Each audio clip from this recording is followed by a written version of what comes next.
और जिसने मन में संकल्प किया हुआ है कि 30 अक्टूबर को वहां पर पहुंच करके कार सेवा करेंगे और मंदिर वहीं बनाएंगे, उसको कौन रोकेगा? कौन सी सरकार रोकने वाली है? एक बार बड़े जोर से कहिए, सियावर रामचंद्र की। 1989 ഒരു പ്രഭാതം രാമജന്മഭൂമിയുമായി ബന്ധപ്പെട്ട് ചർച്ച നടത്തുകയായിരുന്നു ഭാരതീയ ജനതാ പാർട്ടിയിലെ രണ്ടു നേതാക്കൾ. ഒരാൾ പാർട്ടിയുടെ ദേശീയ അധ്യക്ഷൻ ലാൽകൃഷ്ണ അദ്വാനി, രണ്ടാമത്തെയാൾ പാർട്ടിയുടെ ജനറൽ സെക്രട്ടറി പ്രമോദ് മഹാജൻ. രാമജന്മഭൂമി പ്രക്ഷോഭവും രാജ്യമെങ്ങും അലയടിക്കുന്ന ഹിന്ദു മുന്നേറ്റവും സൗഹാർദ്ദപരമായി പ്രശ്നം പരിഹരിക്കാനുള്ള VP സിംഗ് സർക്കാരിന്റെ വിമുഖതയുമായിരുന്നു പ്രധാന ചർച്ച. 1989 ഒക്ടോബർ 30 വിശ്വ ഹിന്ദു പരിഷത്ത് നടത്തുന്ന കർസേവയ്ക്ക് പിന്തുണയായി ഒരു പദയാത്ര നടത്താമെന്ന നിർദ്ദേശം അദ്വാനി മുന്നോട്ട് വെച്ചു. സോമനാഥം മുതൽ അയോധ്യ വരെ നീളുന്ന പദയാത്രയായിരുന്നു ലക്ഷ്യം. എന്നാൽ പദയാത്രയേക്കാൾ നല്ലത് രഥയാത്രയാണെന്നൊരു നിർദ്ദേശമായിരുന്നു മഹാജന് മുന്നോട്ട് വെക്കാനുണ്ടായിരുന്നത്. പദയാത്രയ്ക്കുള്ള പരിമിതിയും ശ്രീരാമക്ഷേത്രവുമായി ബന്ധപ്പെട്ട് രഥയാത്രയ്ക്കുള്ള പ്രാധാന്യവും അദ്ദേഹം എടുത്തു പറഞ്ഞു.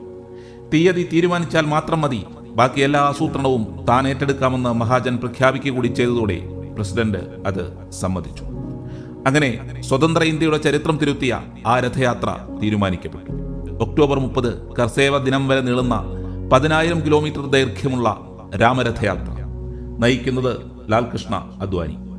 സോമനാഥ ക്ഷേത്രത്തിൽ ജ്യോതിർലിംഗ ദർശനം നടത്തിയതിനു ശേഷം ശംഖനാദങ്ങളുടെ അകമ്പടിയോടെ പ്രമോദ് മഹാജനും നരേന്ദ്രമോദിക്കുമൊപ്പം രാമരഥയാത്ര ലാൽകൃഷ്ണ അദ്വാനി ആരംഭിച്ചു. പിന്നീടെല്ലാം ചരിത്രമാണ്. രാഷ്ട്രത്തിന്റെയും പാർട്ടിയുടെയും ഭാവി ഒരുപോലെ നിർണയിച്ച ചരിത്രപ്രസിദ്ധമായ രഥയാത്ര. LK അദ്വാനി നടന്നു വന്ന വഴികളിലൊന്നും കല്ലും മുള്ളുമായിരുന്നില്ല, മറിച്ച് കൂർത്ത കൂരമ്പുകളായിരുന്നു. കറാച്ചിയിലെ വീടും സ്വത്തും എല്ലാം ഉപേക്ഷിച്ച് മാതാപിതാക്കളോടും കുടുംബത്തോടുമൊത്ത് ഭാരതത്തിലേക്ക് രക്ഷപ്പെട്ടെത്തിയ നാളുകൾ. കറാച്ചിയിൽ ശാഖ തുടങ്ങിയപ്പോൾ തന്നെ 14-ാം വയസ്സിൽ അദ്വാനി സംഘ സ്വയംസേവകനായിരുന്നു. പിന്നീട് RSS പ്രചാരകനായി. സംഘനിർദ്ദേശത്തെ തുടർന്ന് ജനസംഘത്തിലൂടെ രാഷ്ട്രീയ രംഗത്തെത്തി. രാജനൈതിക രംഗത്ത് ചുവടുറപ്പിക്കുമ്പോഴും ഒന്നിനെയും കൂസാത്ത അചഞ്ചലമായ ധർമ്മവീര്യമുള്ള പോരാളിയായിരുന്നു അദ്വാനി. രാജസ്ഥാനിലെ ജനറൽ സെക്രട്ടറിയായും ജനസംഘം പ്രസിഡന്റായും തിളങ്ങിയ അദ്ദേഹം ഡൽഹി മുനിസിപ്പൽ കൗൺസിൽ തെരഞ്ഞെടുപ്പിലാണ് ആദ്യമായി വിജയിച്ചത്. ഡൽഹി മുനിസിപ്പൽ ചെയർമാനായി 1970 വരെ അദ്ദേഹം പ്രവർത്തിച്ചു. 1970 രാജ്യസഭാംഗമായി.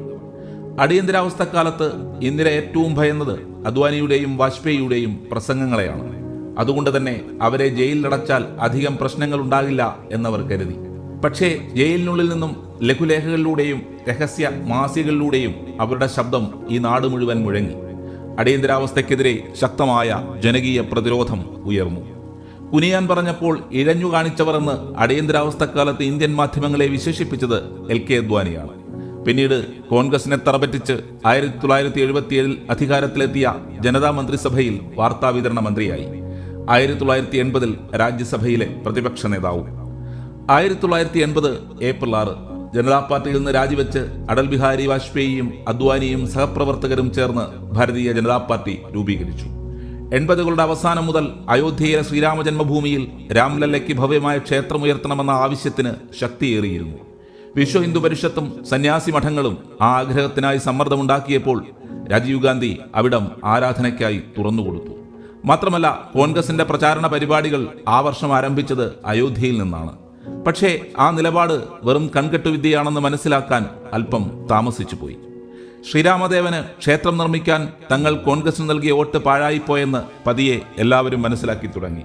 അധിനിവേശത്തിന്റെയും കൊളോണിയലിസത്തിന്റെയും ചങ്ങലക്കെട്ടുകൾ തകർത്തെറിഞ്ഞ് രാഷ്ട്രത്തിന്റെ അസ്മിത ഉയർന്നെഴുന്നേൽക്കുമ്പോൾ ചില തിരുത്തലുകൾ അനിവാര്യമാണെന്ന് വിശ്വസിക്കുന്നവർ ഏറെയുണ്ടായിരുന്നു.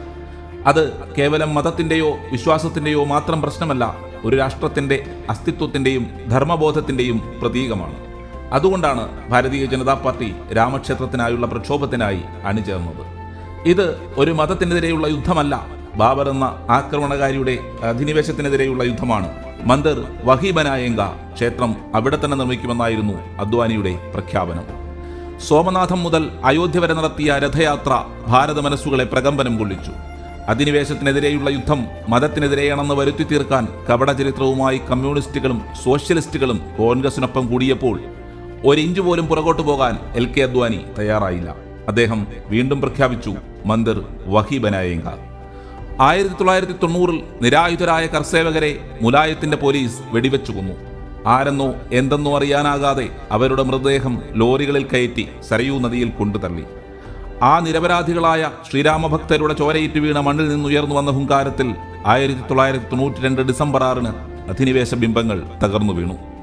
അയോധ്യയ്ക്ക് വേണ്ടി പോരാടിയതിന് 30 കൊല്ലത്തോളം പലവിധ കേസുകളിൽ LK അദ്വാനി കോടതികൾ കയറിയിറങ്ങി. പ്രായമേറുമ്പോഴും രാമനു വേണ്ടിയുള്ള പോരാട്ടം അദ്ദേഹം ഉപേക്ഷിച്ചില്ല. കറാച്ചിയിൽ നിന്ന് എല്ലാം ഉപേക്ഷിക്കപ്പെട്ട അമ്മയുടെ മടിത്തട്ടിലേക്ക് നടക്കുമ്പോഴുണ്ടായ സ്ഥൈര്യം ഇന്നും അദ്ദേഹത്തിന്റെ പ്രസരിപ്പിലുണ്ട്.